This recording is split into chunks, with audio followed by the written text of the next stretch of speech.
বন্ধুরা, আবারও নতুন ভিডিও নিয়ে চলে আসছি আমার চ্যানেলে। প্রাণায়ামের সুবিধা অসুবিধা সমস্ত কিছু আজকের ভিডিওতে আপনাদের সাথে শেয়ার করতে চলেছি।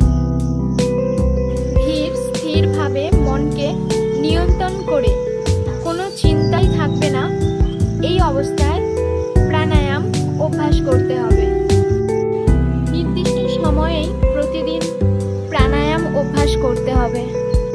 সকালে সূর্য উদয় হওয়ার সঙ্গে এবং বিকালে সূর্য অস্ত যাওয়ার সঙ্গে সঙ্গে প্রাণায়ামের অভ্যাসের সঠিক সময়।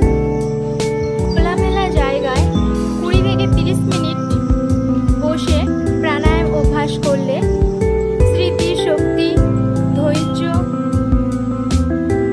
কন্ট্রোল করা যায়। একটুতে বিরক্ত না হয়ে যাওয়া, সহজেই কোনো কাজকে নিজের আয়ত্তে করে নেওয়া, মুখমণ্ডলে সৌন্দর্য বৃদ্ধি পায়।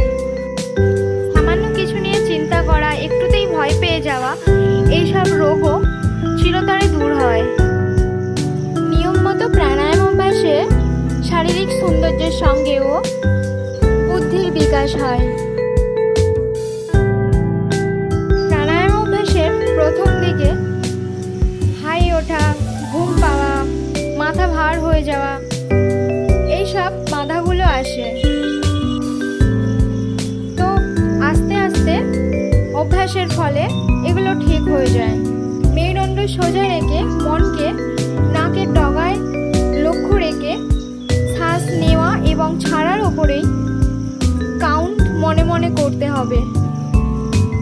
শ্বাস আস্তে আস্তে নিতে নিতে 1 2 3 4 5, শ্বাস আস্তে আস্তে ছাড়তে ছাড়তে 6 7 8 9 10 11 12 13 14 15, এইভাবে মনটাকে কাউন্টের ওপর ছেড়ে দিতে হবে। আর মেরুদণ্ড সোজা রেখে হাতের কাজ আর নাকের ডগায় শ্বাস ছাড়া নেওয়ার উপরে অভ্যাস শুরু করতে হবে। সরাসরি ঘরের মেঝের ওপর কিছু না বিছিয়ে প্রাণায়াম অভ্যাস করা ঠিক না, বা কোনো গদির ওপর যেমন বিছানা, সোফা, এর ওপরে সরাসরি বসে প্রাণায়াম করা ঠিক না। মাটি হলে তো ভালোই হয়, বা যাদের মাটির অসুবিধে কোনো একটা 17 ইঞ্চি টাওয়াল বা যোগা ম্যাট বিছিয়ে তার ওপর বসে প্রাণায়াম অভ্যাস করলে কোনো অসুবিধে হবে না।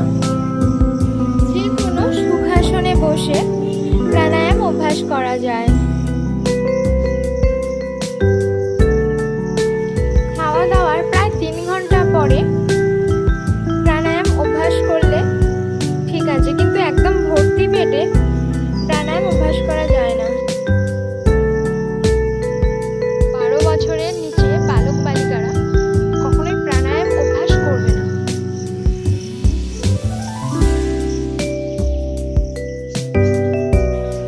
সবশেষে আমি একটা কথাই বলবো, প্রাণায়াম অভ্যাসের ফলে এই মানব জীবনে লক্ষ্য ভেদ করে সাফল্য অর্জন করা যায়।